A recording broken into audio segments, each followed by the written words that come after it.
ওই হাত পাও চাইবে ধর, ফ্যানের সাথে ঝুলে রাখবো, আত্মবিলে চালাই দিব।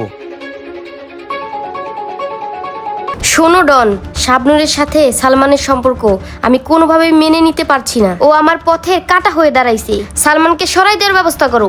সময় মতন কাজ হয়ে যাবে। আর ওই 12 লাখ টাকা কন্ট্রাক্টের ব্যাপারে কত দূর আগইলা? তোমাকে 12 লাখ টাকা দিতে চাইছিলাম না, এখানে 6 লাখ আছে, আর বাকি 6 লাখ কাজ শেষে দিব।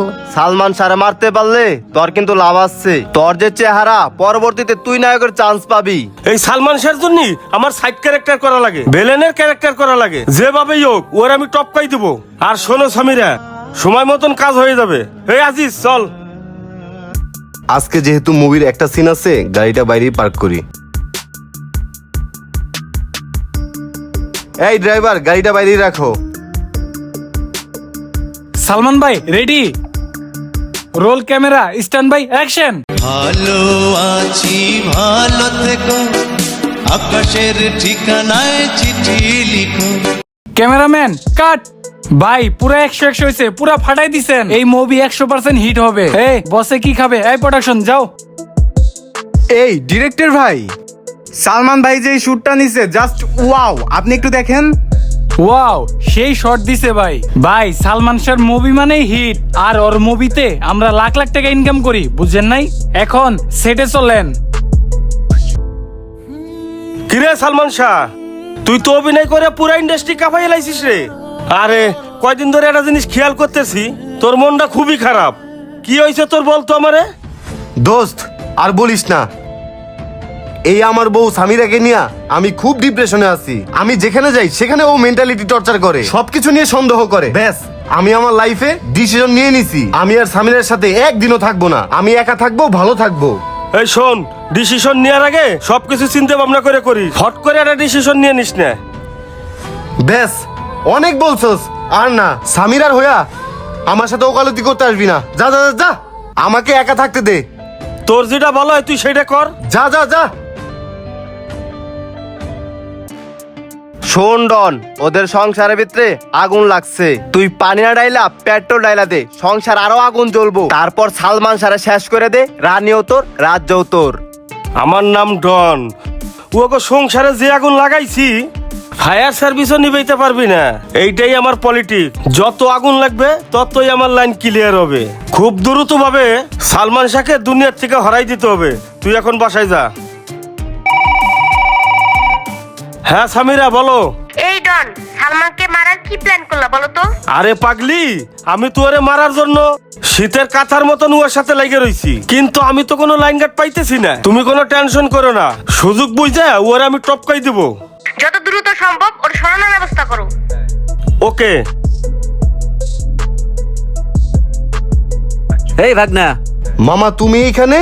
আচ্ছা যাক, ভালো হয়েছে। চলো বাসায় চলো, খাওয়া দাওয়া করে নিবা। আরে ভাগনা, এদিক দিয়ে যাইতেছিলাম, ভাবলাম তোর সাথে একটু দেখা করে যাই। ভাগনা, তোর যে এখন অবস্থান, আকাশচুম্বী জনপ্রিয়তা, আমি তোর নিয়ে তো খুব ভয়ে থাকি। তোর আশেপাশে মানুষ যারা ঘোরাফেরা করে তাদের একটারও আমার সুবিধার মনে হয় না। বিশেষ করে ওই ডন আছে না, ওরে আমার একদমই সুবিধার মনে হয় না। যারা আমার আশেপাশে আছে সবাই আমার বন্ধু, আর বন্ধু কখনো বেইমানি করে না। বন্ধু মানে ভাইয়ের থেকেও বেশি। আরে ভাগনা, তুই আমার কথা শুনলি না? একদিন তোর ওই কাছের বন্ধুরে যখন তোর ক্ষতি করব তখন বুঝবি। মামা এত জ্ঞান দিও না, বাসায় গেলে চলো খাওয়া দাওয়া করে নিবা। চলো।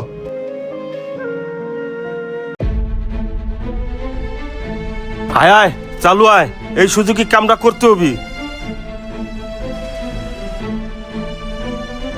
ওই আয়।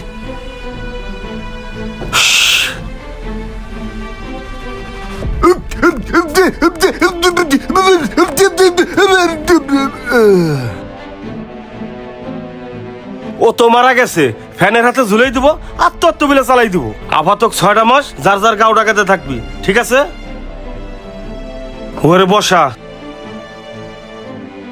আজকের ব্রেকিং নিউজ, নিজ তার থেকে সালমান শাহর মরদেহ উদ্ধার করা হয়েছে। আত্মহত্যা নাকি খুন, রহস্য হয়ে থাকবে কোটি ভক্তের মাঝে।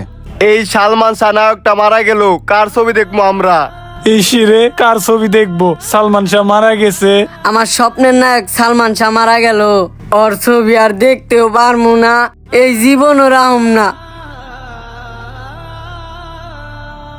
আত্মহত্যা মানি না, মানবো না। বিচার চাই, বিচার চাই, আত্মহত্যা মানি না, মানবো না। বিচার চাই, বিচার চাই। আত্মহত্যা মানি না, মানবো না। 30 বছর পর সালমান শাহর মৃত্যু নিয়ে আবারও আলোচনা। সালমান শাহর হত্যার দায়ে এয়ারপোর্ট থেকে গ্রেপ্তার করা হলো ডনকে। এত বছর পর ডনকে গ্রেপ্তার করা হলো, তাহলে কি এবার সত্য সালমান শাহর মৃত্যুর রহস্যের পর্দা উঠবে? ডনকে গ্রেপ্তার করা হয়েছে। ডন কি খুনের সাথে জড়িত? আমার মনে হয় সেটা তদন্তে বের হয়ে আসবে। আসল ঘটনা কি জানো? সত্য কখনো চাপা থাকে না। এটা 100 বছর পরে হলেও সত্যের রহস্য উন্মোচন হবে। তুই ঠিক বলছস। আচ্ছা খবর দেখ।